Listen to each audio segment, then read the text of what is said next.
Porquanto, assim como, nos dias anteriores ao dilúvio, comiam, bebiam, casavam e davam-se em casamento, até ao dia em que Noé entrou na arca.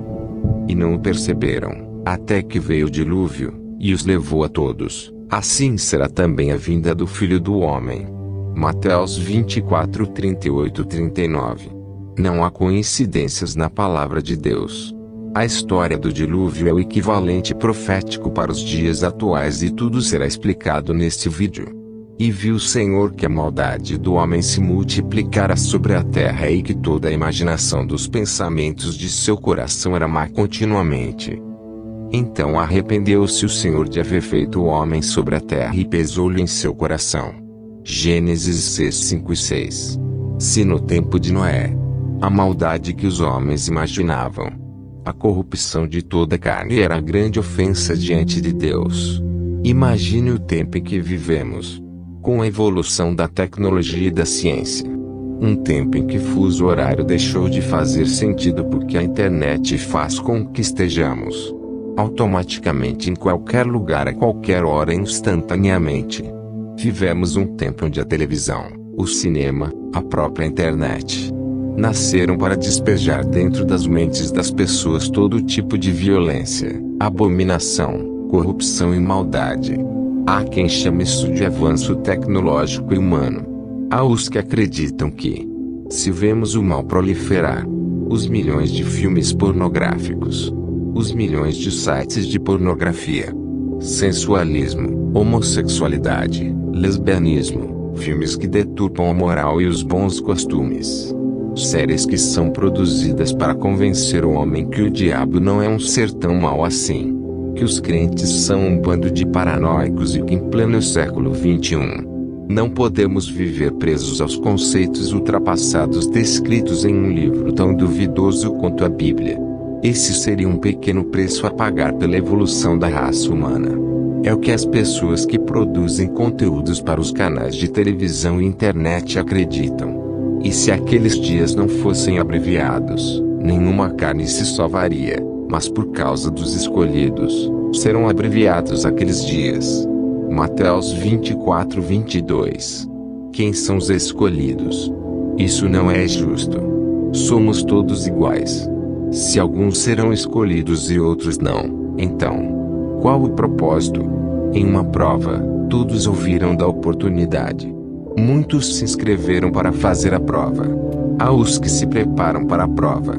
Há os que fazem a prova para ver o que acontece. Mas os escolhidos serão os que forem aprovados. Não é diferente no reino. Quando Deus criou o homem, Ele assim o fez para que o homem pudesse viver em harmonia e servir a Deus, pois isso agradava a Deus. Mas por causa do livre-arbítrio o homem escolheu viver para seus prazeres carnais ao invés de temer a Deus e andar em seus estatutos.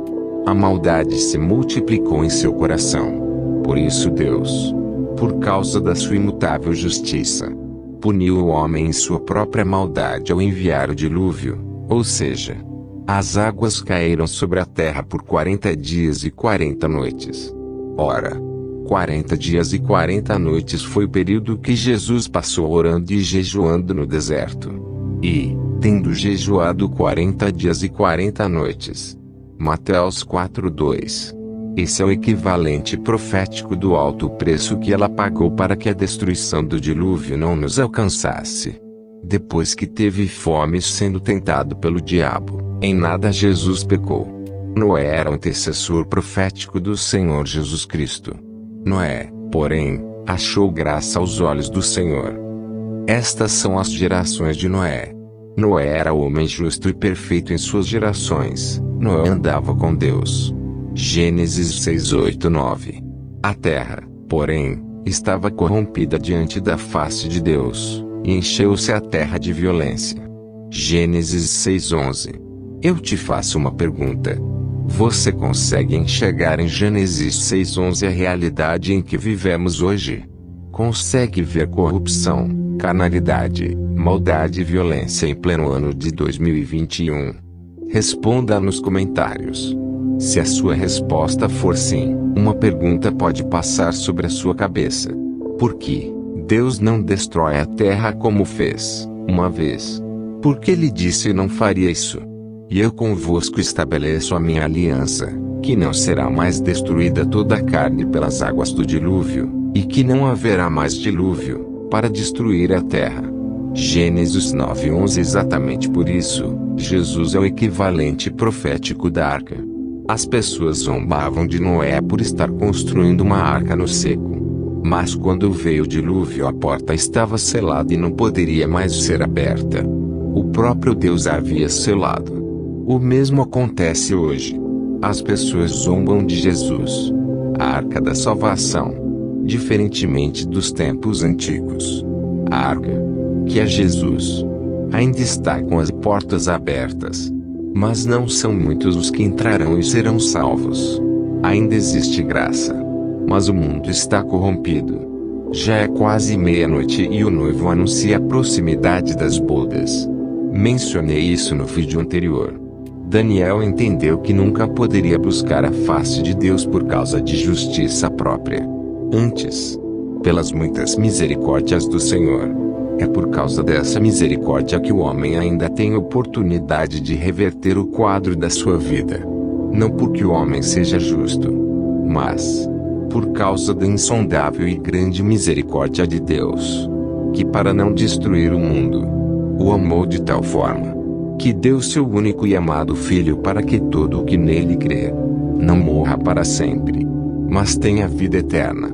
O mundo já está julgado por causa da sua abominação. Quem crê nele não é condenado, mas quem não crê já está condenado, porquanto não crê no nome do unigênito Filho de Deus. João 3,18. Há uma séria distorção da palavra crer. Em Romanos 10:10 lemos: visto que com o coração se crê para a justiça, e com a boca se faz confissão para a salvação. Crer com o coração é uma mudança na alma, no espírito. Não posso dizer que creio e continuar nas velhas práticas do pecado e da maldade. É impossível um homossexual ou lésbica dizer que crê com o coração e continuar na prática de sua abominação.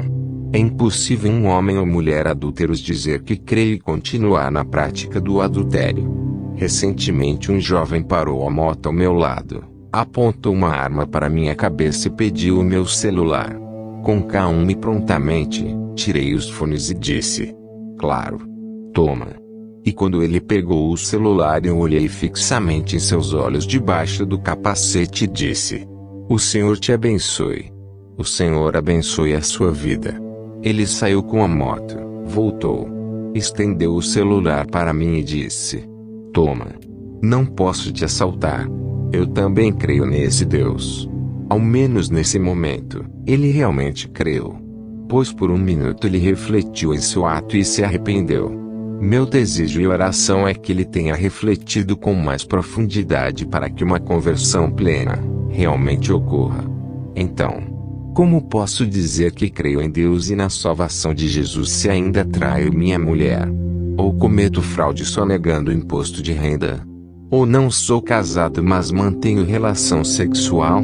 Ou como pode um homem dizer que crê na santidade mas contamina seu corpo com drogas, bebidas e cigarro?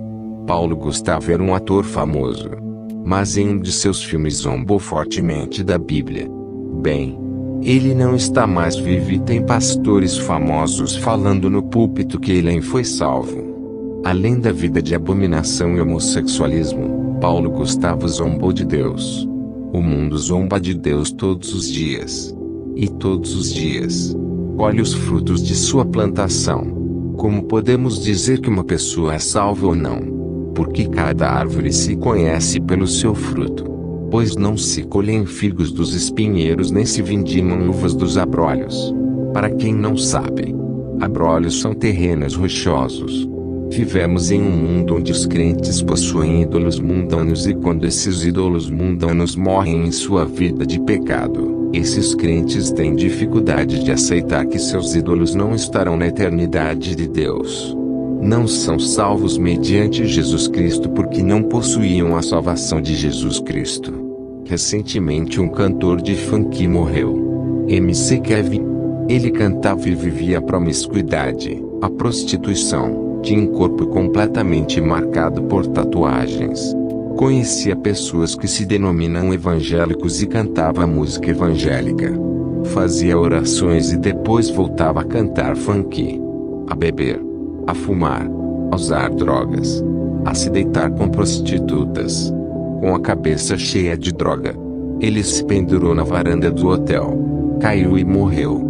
Um seguidor crente disse nos comentários. Se arrependeu na última hora. Foi salvo. Seria fácil demais viver na carne.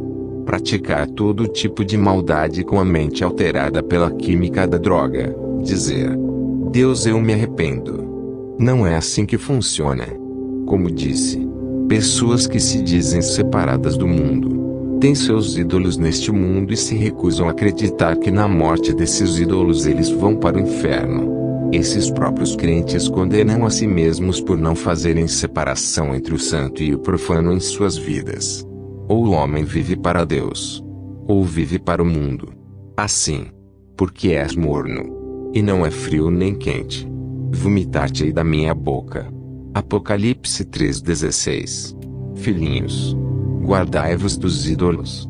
1 João 5,21. Acha mesmo que ídolos refere-se apenas às imagens de escultura? Definitivamente não. Não trago neste vídeo uma opinião sobre questões deste mundo. Não é a minha verdade, pois não vivo outra verdade senão a palavra de Deus. O mundo deve continuar como está porque assim é melhor para o mundo. O mundo acredita que Deus é bom demais e que não condena as suas práticas e escolhas. Está tudo certo, pois a semente é semeada no campo. O mundo é o campo. Há muitos terrenos rochosos onde a semente até floresce um pouco, mas não tem nutrientes. Morre. Tem os espinhos. A boa terra achará repouso para a boa semente e essa dará frutos a 30, 60, 100 por um. O inferno é real. Então ele dirá também aos que estiverem à sua esquerda: apartai-vos de mim, malditos, para o fogo eterno, preparado para o diabo e seus anjos. Mateus 25:41. Se ouviu essa palavra até aqui, se de alguma forma ela fez sentido para você, se inscreve no canal, pois isso ajuda o canal a crescer. Clica no joinha e no sininho, pois o YouTube entende que alguém, em algum lugar, pode ser abençoado por essas palavras. Ganseio.